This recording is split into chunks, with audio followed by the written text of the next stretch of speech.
Next up at UFC 313, we got Jalin Turner taking on Ignacio Bahamondes. Jalin Turner 14-8 in his career, 2-3 in his last 5. He is coming off the insane, very frustrating loss at UFC 300, taking on Ignacio Bahamondes. 16-5 in his career, 4-1 in his last 5. He is riding back-to-back KO wins. Jalin Turner, good boxer. He's going to come forward. He's going to keep the fight at range at the exact same time. He's an incredible 6'3". He's one of the very few people that use that length and that range How really, tall really well. Is who? 6'3" is Jalin Turner. Okay. And even though he is known as a striker, 3 of his last 5 wins are by submission. It shows you that he's well-rounded, and it shows you that he can snatch things up in scrambles. He's coming off that almost win over Renato Moicano at UFC 300, where he had Renato 99% knocked out, had that dude dead to rights. And then instead of just throwing a half of one punch, which is all he would have needed for the referee to stop it, he turned around, walked away, raised his hands. He thought he was going to have a highlight walk-off. He didn't get it, had a full adrenaline dump, only to come out in the next round with nothing left to give, and Renato took over. He's taking on Ignacio Bahamondes. All right, 6'3". He's a full foot taller than you, dude. That did not do what you thought that was going to do. You know what's funny about this is look at my eyes. Yeah. Okay, it was, we were having fun that night. I think Jalin was having fun. He shaved his head, too. He's got a nice little fade now. But super nice guy. He was really nice, actually. Yeah, I actually met him at UFC 290-something with Tiffany, and he was really cool there, too. Or 280, super normal, maybe? for sure. Yeah, he was super cool, dude. He's taking on Ignacio Bahamondes, also an insanely tall 6'3" at this weight class. He uses his size and his reach really well as well. He's a striker, incredible volume, okay power, good footwork, good head movement. He protects himself from power shots coming his way.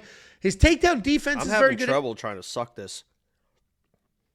At 85%. His takedown offense, however, is a horrendous 0%. And it's not 0 because he hasn't tried. He's tried 5 times. He cannot take people down. He's coming off that knockout win over Manuel Torres, where the length and the power were on full display. This is a good fight. It's the battle between the 2 longest guys in the division. And this could definitely, I didn't say thick, girthy, it's just long. Pause. And this could definitely be sort of boring early and exciting later. There could be a lot of a feeling out process here because they're both used to being longer and taller. And when they have somebody standing in front of them who can reach them from farther out, they might do a little bit of a feel out here. This should be a fun fight. I am looking forward to it. I have fully forgiven Jalin Turner for what happened at UFC 300. I will say, to defend Jalin, because everybody seems to be jumping all over Ignacio here, the line full-blown flipped. Ignacio's a favorite now, even though he was a good-sized underdog for a little while. Jalin Turner, you're just going to look at him and be like, oh, he got smoked by Moicano. That's not what happened. He had Moicano done. He had him done. And when he just said, yes, turned around, raised his hand, that's a full adrenaline dump. Full adrenaline dump. So for Moicano to sort of ragdoll him in the second round, that's not because Moicano's just that much better than him. We saw what happened when they were both fresh. And Jalin smoked Moicano. That was a Jalin Turner with nothing left to give because it all left his body versus a very durable, very tough Renato Moicano. With all that being said, the only reason I'm going to pick Ignacio here is this might be the battle of the chins, and he's got the better chin. That's literally it. That's the reason. But Jalen's got some dog in him. We saw the dog in him against Dan Hooker. We saw the dog in him against Gamrot. Like, Jalen's not a bum, and I am surprised this line has moved as much as it has. What do you think, Jakey boy? So here's a tweet from Minty. You can see it's up there, but she's basically talking about our height. She says, internet thinks I'm 5'2" when I'm really 5'6", even taller some days. Okay.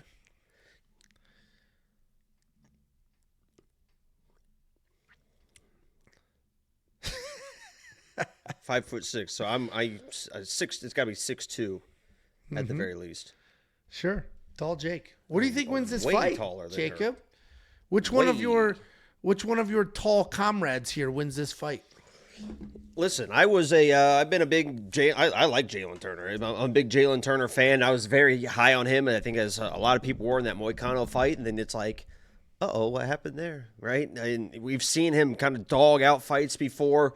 So it was a little bit of a weird situation because, once he got to the ground, he didn't have anything to offer, but you saw him in the Gamrot fight, constantly trying to work through. So I hope that Jalin gets back to who he was. Obviously, those losses aren't terrible losses. He's not just dropping losses like crazy or whatever, a few split decisions and then finished by Moicano, but it is what it is. And I was an Ignacio hater.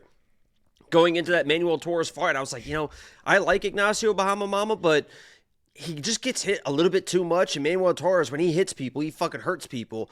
And he fucking hurt Ignacio. I mean, he landed a shot that had Ignacio fucking stumbling around, got a little bit too overzealous, and ended up getting finished in that fight because Ignacio is a tough son of a bitch. And while I was a hater before, he is tough.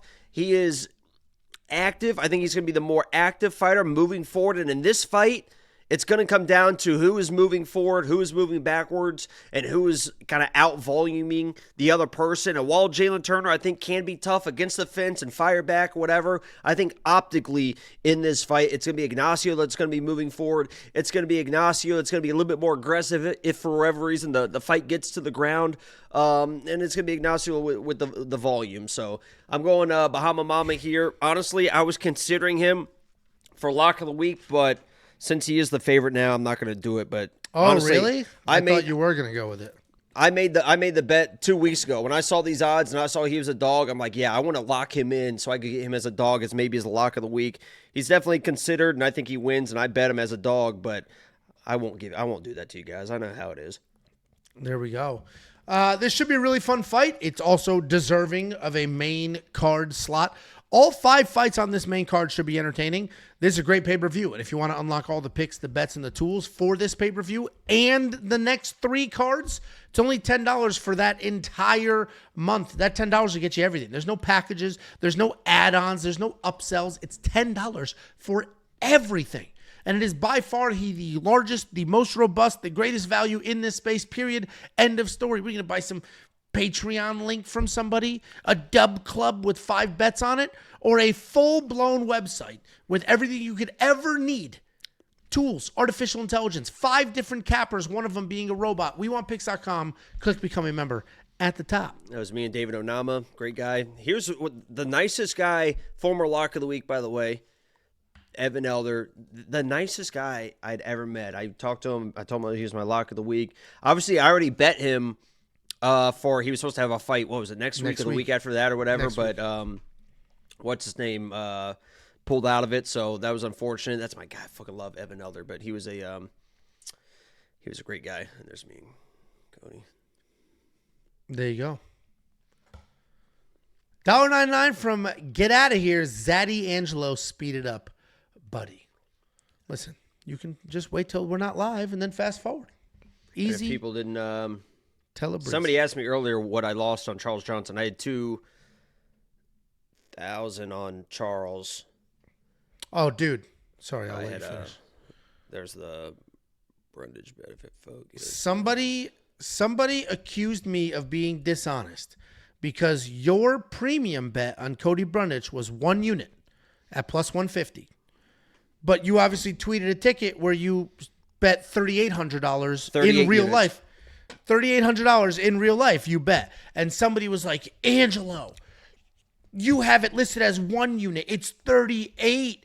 You're a liar. Like some shit like that. And it's like, dude, first of all, Jacob's personal bets that he's placing while at an event are not official premium bets. Second of all, if I wanted to be a liar weasel, that 38 unit bet would have made us look like geniuses, you fucking idiot.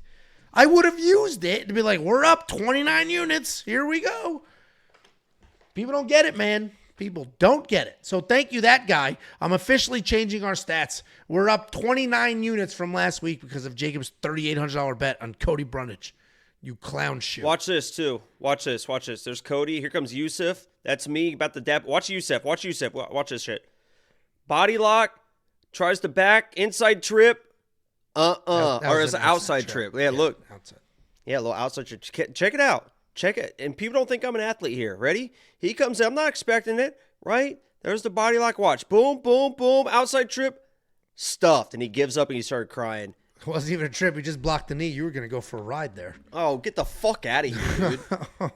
I fucking wish. By the way, I think me and you are going to try to go to Factory X. Obviously, I'm friends with a lot of them up there now. Yes. Cody mentioned that we would that we could come up there, so we got to figure out a time to go up there. When I go up there, there is not a chance in hell Yusuf is taking me down. It's just, I mean, it's just not going to happen. You saw that was one of the, and then a little bit later, I think he even grabbed a single. I stuffed the head. I'm out of there. He's not fucking taking me down, dude. He's 0-2 already. It's fucking easy. I mean, that's definitely the content we should do. You and I have been thinking it was me. It should be you. Perfect. I already did. I mean, I just proved it. I don't even know if I need to prove it again.